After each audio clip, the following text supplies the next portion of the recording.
નમસ્કાર ખેડૂત મિત્રો આ ખેડૂત પોર્ટલમાં ઘણા બધા ખેડૂતોએ અરજી કરી દીધી છે, પરંતુ મિત્રો હવે આપણે જે આ ખેડૂત પોર્ટલ પર અરજી કરીએ છીએ તેને મંજૂરી મળી છે કે નહીં, અથવા તો મિત્રો જે આપણે આ ખેડૂત પોર્ટલ પર આપણે ફોર્મ ભરીએ છીએ તે અરજીને મંજૂરી કેવી રીતે મળે છે એ બાબત ઉપર હું તમને સંપૂર્ણ માહિતી આપવાનો છું। એટલે જે ખેડૂતોએ આ ખેડૂત પોર્ટલ પર ફોર્મ ભરેલું હોય તે તમામ ખેડૂતોએ આ વિડીયોને ખાસ ધ્યાનથી જોવો, કારણ કે મિત્રો આ વિડીયોની અંદર જે આપણે કોઈપણ વિભાગમાં અરજી કરીએ છીએ તે અરજીને મંજૂરી કેવી રીતે મળે છે એના વિશેની હું તમને તમામ માહિતી આપવાનો છું।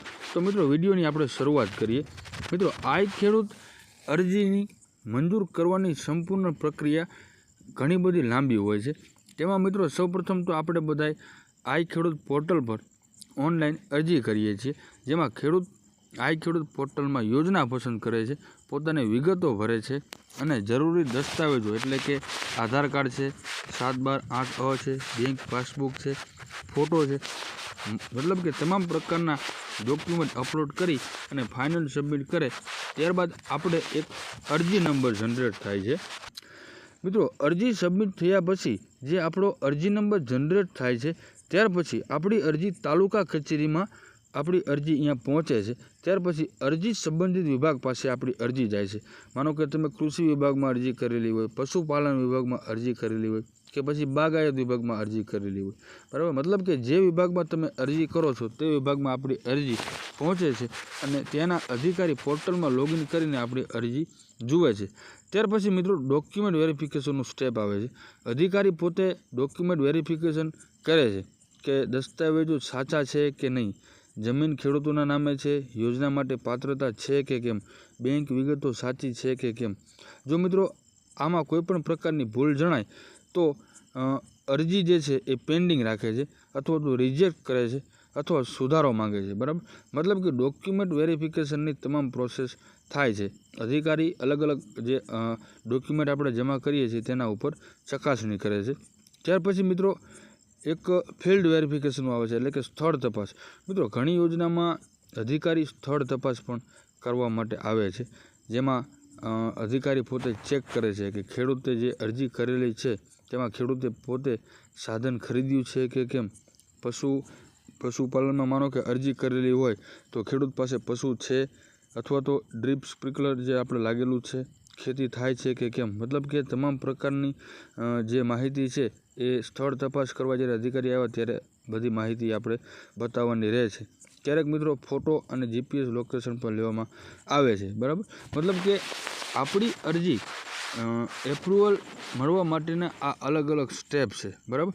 ત્યાર પછી મિત્રો જે ફાઇનલ સ્ટેપ આપણું આવે છે એપ્રુવલ પ્રોસેસ, એમાં મિત્રો બધી ચકાસણી પૂર્ણ થઈ જાય ત્યાર પછી અધિકારી પોર્ટલમાં એપ્રુવ કરે છે અને કોઈપણ ખેડૂત ખાતેદારની અરજી મંજૂર ગણાય છે, બરાબર।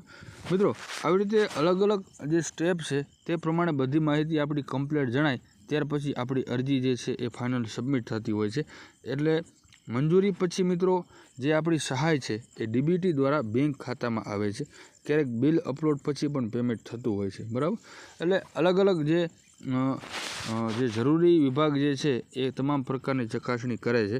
મિત્રો અરજી રિજેક્ટ થવાના મુખ્ય કારણો પણ હોય છે। આપણે મિત્રો જોયું કે આપણી અરજી કઈ રીતે સબમિટ થાય છે, એમાં મિત્રો અલગ અલગ જે મુદ્દા હતા, પહેલાં આપણે જ્યારે ઓનલાઈન ફોર્મ ભરવાનું રહે છે ત્યાર પછી જે તે વિભાગમાં આપણે અરજી કરીએ છીએ તે તાલુકા કચેરીમાં આપણી અરજી પહોંચે છે, ડોક્યુમેન્ટ વેરિફિકેશન થાય છે, ફિલ્ડ વેરિફિકેશન થાય છે, ત્યાર પછી એપ્રુવલ પ્રોસેસ આવે છે અને છેલ્લે આપણને સહાય મળતી હોય છે। પરંતુ મિત્રો ઘણા બધા ખેડૂતોના જે ફોર્મ છે એ રિજેક્ટ પણ થતા હોય છે। તો રિજેક્ટ થવાના મુખ્ય કારણો કયા કયા હોય છે, તો મિત્રો એમાં ખાસ કરીને મોટા કારણોમાં ડોક્યુમેન્ટ વેરિફિકેશનમાં જે આપણે ખોટા ડોક્યુમેન્ટ જો અપલોડ થયા હોય તો એના કારણે આપણી જે અરજી છે એ રિજેક્ટ થઈ શકે છે। ત્યાર પછી 7/12 છે એ મિસમેચ હોય તો પણ અરજી રિજેક્ટ થઈ શકે છે। ડુપ્લિકેટ અરજી હોય, સમય મર્યાદા પૂરી થઈ ગઈ હોય ત્યારબાદ આપણે અરજી કરતા હોય, સ્થળ તપાસમાં ગેરરીતિ જણાતી હોય અથવા તો બેંકનો IFSC કોડ જો ખોટો હોય, જોકે આપણે કોઈપણ વિગતમાં ડોક્યુમેન્ટ આપણે ખોટા અપલોડ ન કરીએ પણ IFSC કોડ ખોટો ત્યારે પડે કે જ્યારે બંને બેંકો એકત્રિત થાય એટલે કે મર્જ થાય ત્યારે IFSC કોડ ચેન્જ થઈ જતો હોય છે, પરંતુ આપણે જૂનો IFSC કોડ એન્ટર કરીએ તો આ મિસમેચ થવાના કારણે આપણી અરજી રિજેક્ટ થાય છે.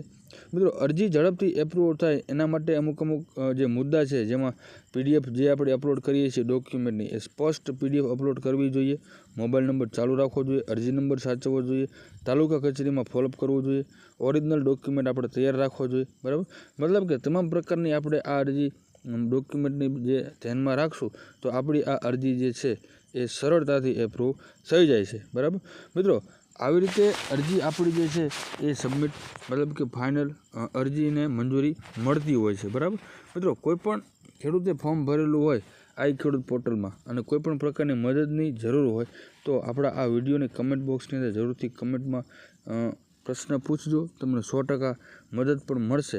બાકી મિત્રો, આઈ ખેડૂત પોર્ટલમાં કોઈપણ ખેડૂતે અરજી કરેલી છે તો અરજી મંજૂર થવાની આ અલગ અલગ રીત હતી કે આવી રીતે આપણી અરજીને મંજૂરી મળે છે. તો મિત્રો, આ વિડીયો જો તમને ઉપયોગી લાગ્યો હોય તો વિડીયોને તમે લાઈક કરજો અને આપણી ચેનલને સબસ્ક્રાઈબ જરૂરથી કરી લેજો. આભાર.